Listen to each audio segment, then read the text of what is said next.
Former Public Enterprises Minister Malusi Gigaba returned to the dock in the High Court of South Africa on Thursday, where his high-profile corruption case tied to Transnet's multi-billion-rand locomotive procurement program continues to unfold.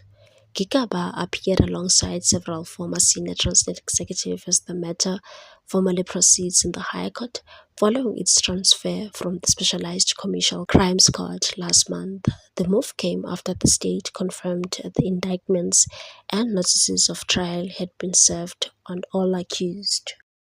At the heart of the Thursday's proceedings was Gigaba's bid to secure state funding for his legal fees, an application that has been rejected by the state attorney.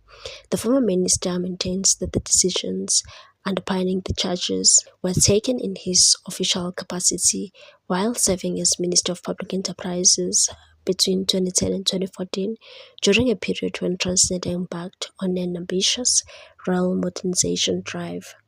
Gigaba stands accused alongside former Transnet Group Chief Executive Brian Molefe, former Group Chief Financial Officer Anuj Singh, former Chief Executive Siyabonga Gama, and former Chief Procurement Officer Thamsanqa Nqatjiyane.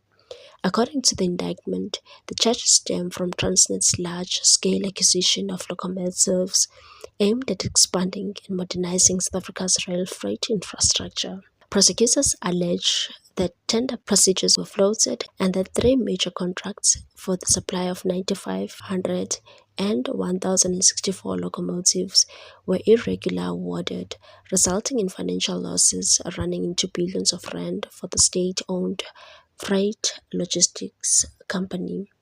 In a further development, the National Prosecuting Authority's Investigative Directorate Against Corruption (IDEC) flagged a potential conflict of interest involving one of its prospective state witnesses.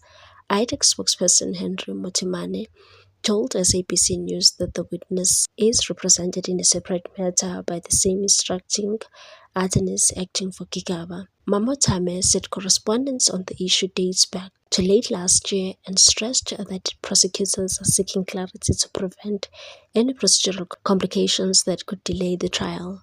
Gigaba has denied the charges and signaled his intention to contest the allegations in court. The case was postponed to May 8 for a pre-trial hearing, setting the stage for what is expected to be a closely watched legal battle with significant implications for accountability in state-owned enterprises. What's your take on this one, people? Thanks for watching. Please subscribe for more news.